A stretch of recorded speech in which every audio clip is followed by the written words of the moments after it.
The janitor just looked at the girl's earlobes and decided she wasn't her parents' biological child. Attached earlobes are a recessive genetic trait, just like single eyelids. Two parents with single eyelids could never have a child with double eyelids. So if both parents have attached earlobes, their daughter could never have detached earlobes. This father might have found out he'd been betrayed and killed his wife in anger. But motive alone wasn't enough to convict him, because there were still 5 other suspects in the house. But what puzzled the police most right now was that the victim's body had been replaced with a statue. That was obviously because the killer didn't want the body examined for cause of death. But when the body was temporarily placed in the church, everyone there, including the priest, had left alone at some point. So everyone had the chance to commit the crime. Detective Dark wanted to question the victim's family, but got the same answer from all of them. They all said they had a good relationship with Hella, the victim, and had no reason to kill her. So Morgan went to Hella's twin nephews instead. While visiting their home to investigate, she happened to see the wine cabinet's passcode in the living room. She decided to use it as bait if they told the truth. She'd make sure they could drink to their heart's content that night. En vrai, personne ne pouvait la blairer.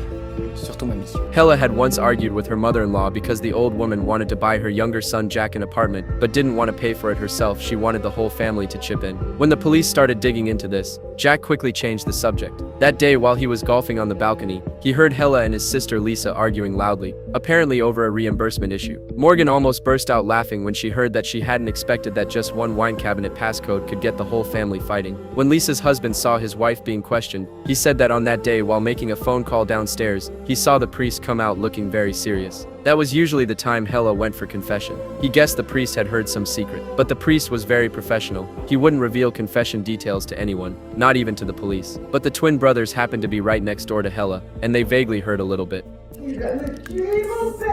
But the younger brother had a different opinion. He thought it was actually she is instead of he. Morgan couldn't help but roll her eyes, and told them to think harder, or else she might just forget the wine cabinet passcode. Sure enough, that worked. The brothers immediately agreed.